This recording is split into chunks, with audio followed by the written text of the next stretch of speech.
paz de Deus com todos. Boa noite, minha querida irmã, meu irmão. Sejam muito bem-vindos para mais uma vez nós nos colocarmos diante da presença de Deus e fazermos a leitura da Bíblia, a palavra sagrada do Senhor. Aqui, como eu sempre repito, nós não falamos de religião, nós não falamos de igreja. Nosso único propósito é nos colocar nos pés do Senhor e pedir a sua graça, misericórdia e entendimento, que o Senhor derrame sabedoria do céu, para que possamos melhor viver neste mundo, nesta terra cheia de atribulações, cheia de provações.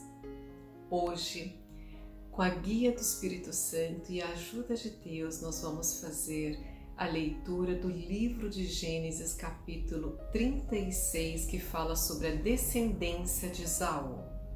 Por se tratar de descendência e algo que também nós já vimos em Gênesis 26, eu não vou ler ele na íntegra, vou só passar alguns pontos, falar mais sobre alguns versos e nós vamos fazer uma reflexão e, como de costume, a nossa oração para encerrar a nossa noite.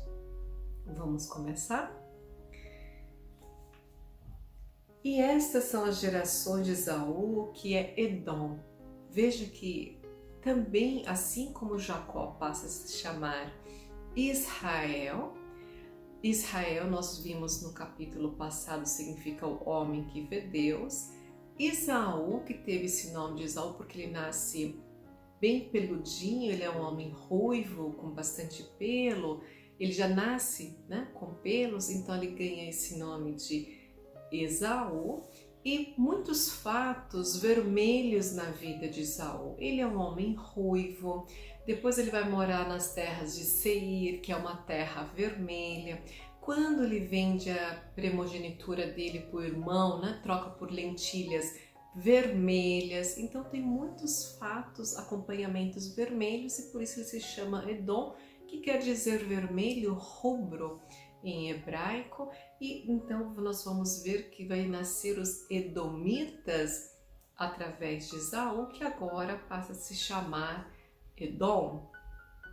No verso 6 diz assim: e Esaú tomou suas mulheres e seus filhos e suas filhas e todas as almas da sua casa e seu gado e todos os seus animais e toda a sua fazenda que havia adquirido na terra de Canaã, e foi-se a outra terra de diante da face de Jacó, seu irmão.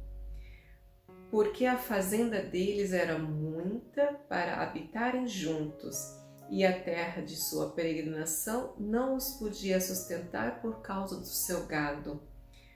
Portanto, Esaú habitou na montanha de Seir. Esaú é Edom. Está explicado no verso 6 que ele sai porque ele tem muitas riquezas, muito gado, o povo dele é muito grande, não dá para morar junto com Jacó, ele passa para o outro lado, ele vai morar em Seir, ele sai das terras de Canaã e vai morar em Seir.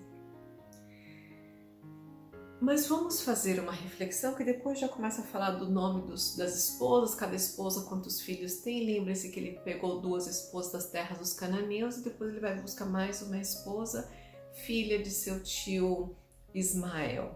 E aqui vai falando do nome dos filhos, a descendência, não vou entrar nessa parte até para não complicar muito a nossa cabecinha, depois eu vou falar apenas de alguns príncipes.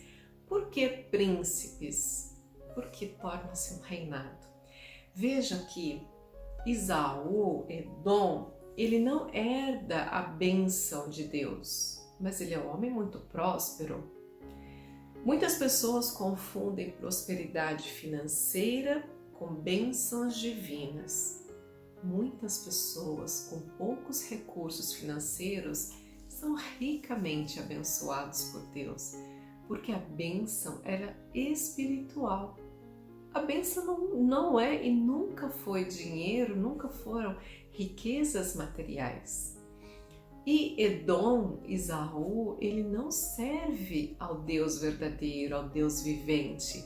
Ele serve a deuses das terras terras de Canaã, que são deuses que vêm dos descendentes egípcios.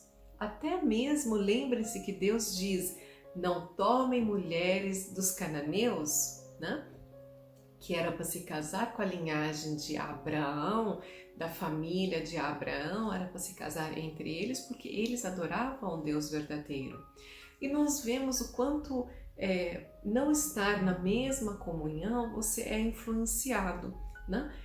E ele passou a ser influenciado pelas esposas que ele escolheu das terras dos cananeus e ele passa a adorar outros deuses.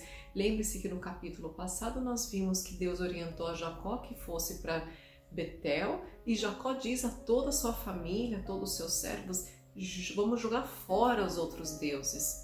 Mas Esaú não faz dessa forma, Esaú não serve ao Deus vivente. Então ele também se aparta de seu irmão, até porque eles não têm a mesma fé, a mesma devoção. Então eles já estão vivendo em paz, os dois irmãos. Ele deixa Jacó e vai para as terras de Seir. E então ele é um homem muito próspero. O que eu quero dizer para vocês é: prosperidade não anda junto com bênçãos de Deus.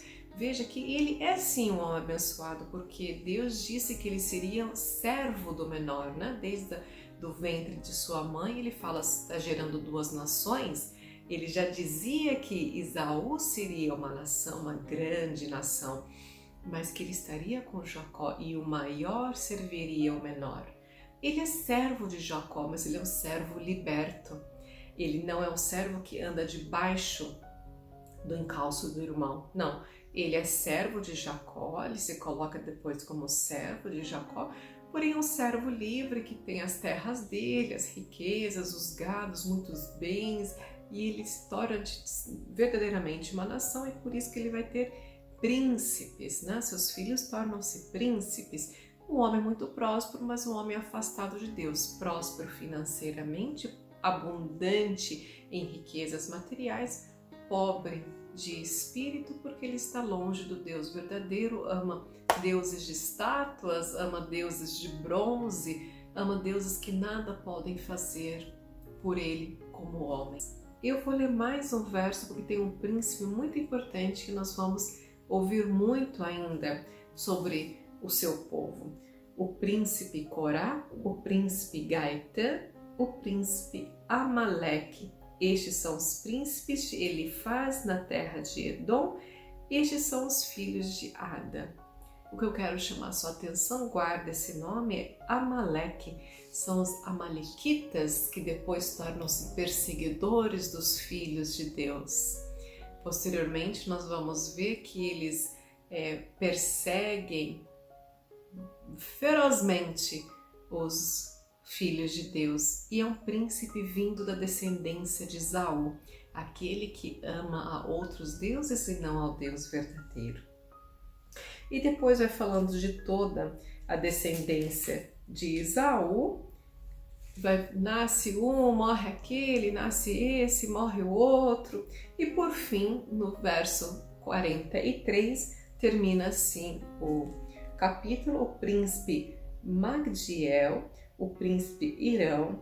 Estes são os príncipes de Edom, segundo as suas habitações, na terra da sua possessão, e este é Esaú, pai de Edom, os edomitas. Amém, glórias a Deus. A nossa reflexão hoje ela é muito clara, a nossa meditação hoje ela é muito clara. Nós vamos falar de bênçãos de prosperidade. O Senhor, desde o ventre da mãe de Jacó e Esaú, desde o ventre de Rebeca, que ela via uma luta, lembram-se disso?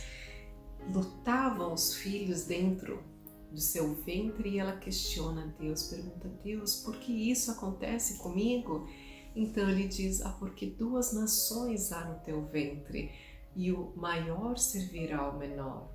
O Senhor já tinha determinado, tudo há um tempo determinado por Deus. E Esaú é o filho primogênito, ele nasce, mas a primogenitura não era dele. Jacó recebe a primogenitura dele e é aquele que serve a Deus e é aquele amado do Senhor que monta o altar, que erigiu a pedra, que ordena que seus familiares não amem outro Deus senão o Deus verdadeiro. É aquele que ganhou a misericórdia e a graça do Senhor de ser chamado o homem que vê Deus. Vocês já pararam para pensar o que é ver Deus? Sentir Deus já é uma complicação nos nossos dias de hoje. Ver Deus é uma dádiva e Jacó passou a se chamar Israel por ver Deus, estar na presença de Deus.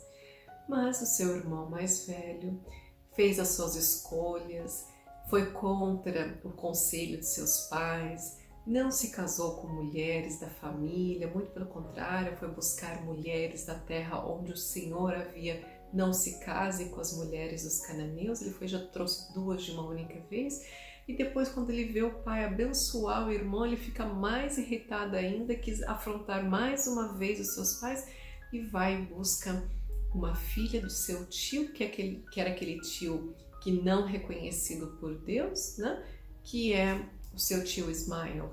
Lembre-se também, não se esqueçam, não se engane, não é porque Deus não reconheceu Ismael como filho primogênito, o filho legítimo, né? O filho da promessa, que ele puniu Ismael. Não, ele disse para Agar, lembre-se quando o anjo desce a Agar, que ela está chorando porque eles estão no ermo, aguardando a morte, ele fala para ela: farei dele uma grande nação. Ismael também é um homem muito próspero, mas assim como Ismael, Esaú também não serve ao Deus verdadeiro, aquele que nos enviou, posteriormente vai nos enviar o teu filho amado, que paga com teu sangue o preço das nossas almas e nos compra novamente para Deus, porque nós somos governados neste mundo, nesta terra, pelo inimigo. Então o Senhor vai e compra, paga com sangue as nossas almas e nos leva de novo a Deus. Glórias a Deus, aleluia. Vamos orar? Deus altíssimo e poderoso Senhor, Pai amado, Pai querido, Pai de misericórdia, nos colocamos diante da Tua gloriosa e santa presença, Senhor. Dobramos o nosso coração, primeiramente, Pai, em agradecimento pelo perdão dos nossos pecados e pelo perdão dos nossos muitos erros, nossas falhas, né? Tantas mentiras, Senhor, que nós sem querer contamos e muitas outras nós premeditamos estar contando por algum outro benefício. Mas te pedimos assim, Senhor, limpa a nossa boca, guarde a nossa língua, Senhor, que nós não falamos nada que não for verdade. Guarda o nosso coração, meu Pai, toma ele nas tuas santas e misericordiosas mãos e que nós tenhamos, Pai, um coração amável, um coração doce, que os nossos olhos também, Senhor, sejam olhos amáveis, olhos doces e que não saímos julgando os nossos irmãos, nos achando, nos colocando melhores do que eles. Aqui nós vimos nesse capítulo 36 de Gênesis, Senhor, que nem todo aquele que prospera, que é abundante em riquezas, em ouro desta terra, é aquele homem abençoado pelo Senhor. Mas verdadeira bênção tem aquele que anda em retidão em nome de Jesus Cristo, nosso Senhor, aquele que ama verdadeiramente, que adora a Deus verdadeiro, ao nosso Jeová Deus. Pai, reconhecemos os nossos muitos erros, reconhecemos as nossas fraquezas e te pedimos assim, nos reveste, Senhor, do sangue do teu Filho amado, nos abençoa, segura a nossa destra, firma nossos pés, Senhor, porque nós queremos verdadeiramente te servir de todo o nosso coração, de toda a nossa força, de toda a nossa alma. Por tudo te agradecemos e te louvamos, em nome do teu Filho, nosso Senhor Jesus Cristo, que vive e reina para todo sempre. Amém. Glória a Deus. Glórias a Deus. Aleluia. Louvado seja Deus. Louve ao Senhor, louve a Deus. Quando está tudo bem, louve a Deus. E quando acontecer alguma coisa que não é tão boa, louve a Deus. Dê glórias a Deus. Se encha da presença do amor e da graça do Senhor. Eu desejo a você uma noite abençoada, uma noite de descanso. Eu te espero aqui amanhã para mais uma leitura do livro sagrado de Deus. Um beijo, Deus te abençoe.